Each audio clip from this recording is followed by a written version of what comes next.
মালাকুল মউত আল্লাহকে প্রশ্ন করছিলেন, দায়িত্ব তো দিছেন, পুরা করতে হবে, কোনো দ্বিমত নাই।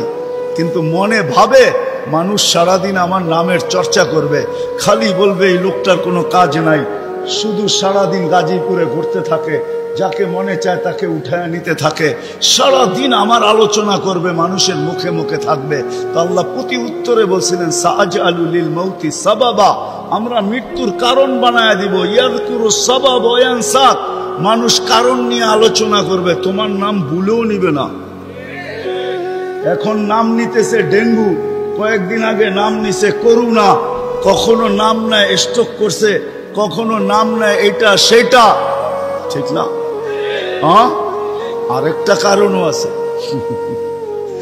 শুধু নবীজির দিকে তাকায় এই উম্মতের জন্য আল্লাহ এটা করছেন, এই উম্মতের জন্য।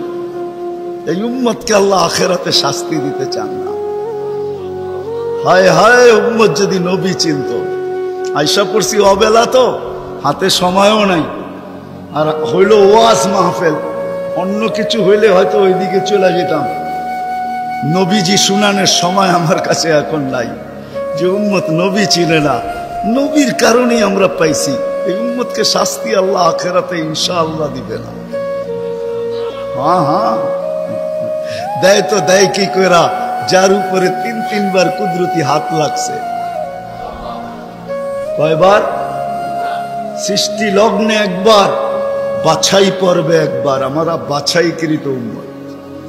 হুয়াজতাবাকুম জাহিদ, শুধু শুধু বলেন নাই, জাহিদু ফিল্লাহি হাক্কা জিহাদি। উম্মতে মুহাম্মাদি, আমাকে পাওয়ার জন্য যতটুকু শক্তি আছে সব লাগায় দে না। তোমাদের সেজদার জায়গা দিয়া নূর ফুটা বাহির হবে, নামাজ আর উজুর জায়গা দিয়া নূর ফুটা বাহির হবে, আর কারো বাহির হবে না, তোমাদের বাহির হবে। কেমন নূর? ইয়াসা বাইনা আইদিহিম ওয়া বিআইমানিহিম, নূর সামনে ঘুরতে থাকবে, ডাইনে ঘুরতে থাকবে, বামে ঘুরতে থাকবে, পিছে ঘুরতে থাকবে। রিয়াদুস সালিহিনের কিতাবে হাদিসে আছে, নবীরা পর্যন্ত দেখা আক্কা বাক্কা খাবে। আর